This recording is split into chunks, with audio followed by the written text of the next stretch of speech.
তো কিছু নেই মামি। আপনার গোসাবার কিছু আছে? আপনার টাকা দিয়ে দিছি না, মালও দিয়ে দিচ্ছি, টাকাও দিয়েছি মামা।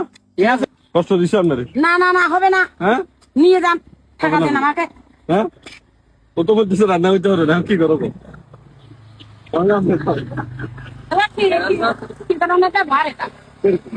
খারাপ হয়েছে কেন দিলাম, টাকা দিলে না?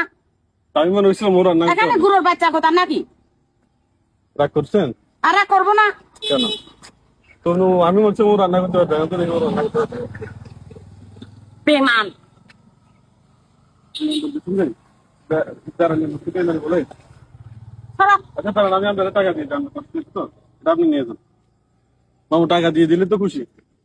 খুশি হব না কেন? তাহলে খুশি হলে ঠিক আছে, তাহলে একটা হাসি দেন। হাসি দেওয়া লাগবে। আপনি হাসি একদম দেওয়া লাগবে না। না, একদম কষ্ট করে মালিক মামা একটা হাসি দিতে পারো, কারণ আমার গালি দিচ্ছে তো, বেইমান বলছো তো, সরি বলতে বলেন। সরিও বলবো না, আমি কিছু বলবো না। তাহলে আপনি গুসা কেন করছেন? এটা একটা সমাধান আছে না? সমাধানও না আমার, আর কিছু না। ধরেন ধরেন, আপনি নিয়ে যান, ধরেন টাকা নিয়ে যান, এই নেন। 100 টাকা? হ্যাঁ রাগ করছি। ধরেন ধরেন, আর 100 টাকা নেন। আমার লাগবে না। না নেন, 100 টাকা নেন। না ধরেন, এটা আপনার। না না আরে নেন, না, না, কষ্ট করছেন না, না, কেন না, নেন? না। আপনি আমার সময় লাগবে অসুস্থ, না। সব লস সেটা রাখেন, ঠিক আছে? এটা রাখেন, তাও খুশি থাকে না?